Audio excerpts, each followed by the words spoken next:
Can you tell me your name and the company you work for? I'm Stephen Peter, and I work for Marble Media.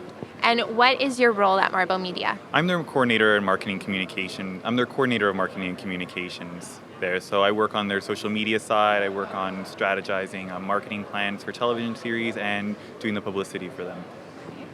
How can content creators stay ahead of the changes that are happening in the industry? I think what they really need to do is they really need to invest time in researching where the proper demographics are, especially for their brands and what they're doing. So it's not about picking Wattpad if your demographic isn't looking at Wattpad. You have to really strategize and think where you're going to put your efforts and your resources too, because there's a lot of opportunity in terms of what you can do in terms of creating new video content, extra video content during production. So you really got to know what you want to do and where you want to put it, because if you're just planning for every platform and everything everything and anything, you're not going to get that quality that you should be getting. How has your perception changed on social media since working at Marble Media?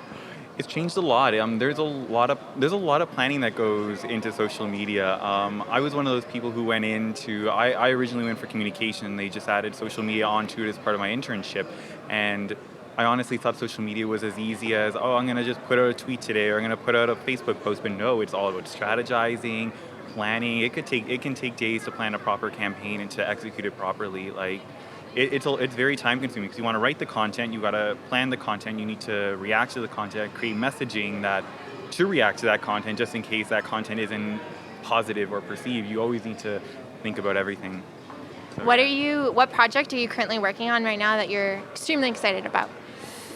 there are two. I'm finishing up on Hiope 2, Season 2, so we're finishing that up. We did our big launch for that, and we're still continuing it, so I'm doing an ongoing social plan for that, and how we can continue that conversation. But recently we just wrapped up a new show called Driving Me Crazy, which will air on YTV next year, sometime probably in the fall or early spring, one of the two. And it's really interesting because there's a lot of great content that we shot, and it's going to make for some great social. It's all about that first time you learn to drive with your parent, basically, and that sort of interaction. There's a lot of great social media stuff to come from there, and a lot of great extra content that we can put out there, which we're really excited about, and I'm really excited to plan it. What do you think people are looking for, viewers, in content and in social media? That's a really good question. I think they're looking for stuff that's relatable, that's shareable, that they can like, and if you talk to a network, they're going to want something that's co-viewable, that their kids are going to want to show to their parents, and then their parents are going to want to watch that with them. But it's definitely shareable stuff. Like, everyone uses the word viral, and they are looking for that next viral thing. They're looking for that thing that's going to make them laugh. They're going to really want to show their friends. They're going to talk about it at the next party they go to. Well, maybe not the kids, but the older teenagers, the next party they're going to go to. So it's just something that's shareable, and that, shareable is my answer. There we go. What's your favorite platform, personally? I really like Instagram. I really like, I'm a blogger on the side as well, and I really like showing my narrative through pictures, because I think everyone says pictures are worth 1,000 words, and I truly believe they are. There's so much you can tell from a picture, so much you can tell from the person, how they're having that experience. Like, I could be standing in front of this building right here, and you can just see the expression on my face, but you can also look at the detail of the building. So it's not only telling my narrative, but it's also telling a narrative of the city, of Toronto in general. So I really like that. And then Wattpad, after just watching that panel on Wattpad in there, Wattpad's actually really cool. Yeah, I'm really stoked to go read a few stories from there. What have you learned so far at the nextMEDIA event? To stay true to the voice of these creators. I think a lot of people forget about that. I think a lot of people really want to stay on brand focus. And you talk to any marketer, any publicist, they always are taught to stay on brand. And I think what's really interesting here is you can stay on brand, but you have to do it in the authentic voice of the creator, because that creator's audience isn't going to believe them. It's going to hurt that creator, and the creator, you're not going to get the bang for your buck. You're not going to get the bang for your buck if it's not authentic, because then they obviously know it's sponsored. So unless you're blatantly say this is a sponsored post, or you just do it in their voice, I think that's really important. But I think the major learning thing here is that you want to be authentic to creator voice. I know there's a brand presence you need to maintain, but it's all about meshing it or putting it together with that creator voice. You said you also do a blog on the side. Yeah. What have you learned from being a blogger? It's a very tight-knit community, especially depending on what you're looking at, I've learned. Yeah, blogging is really, it's a really interesting. What have I learned? Oh God, I've learned that there's no one way. For me, a blog can span multiple platforms.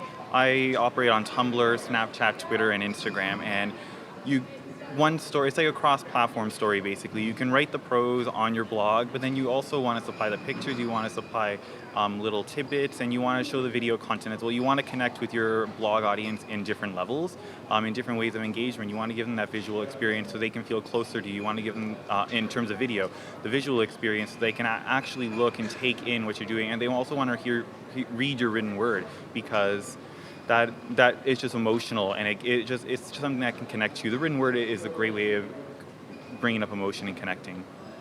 How long have you been blogging for? 4 years now. 4 years, Wow. yeah.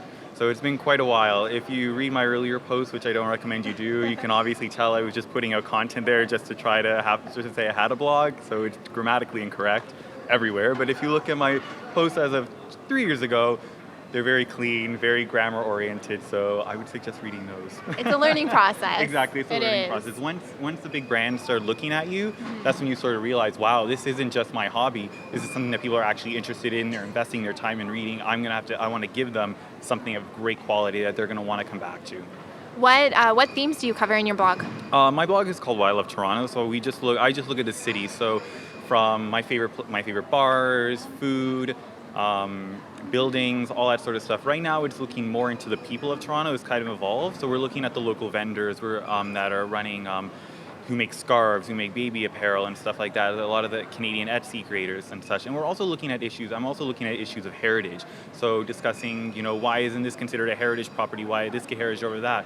What's the difference? Like, just trying to build up that whole sort of the past of Toronto, and just investigating into heritage issues and just issues that really.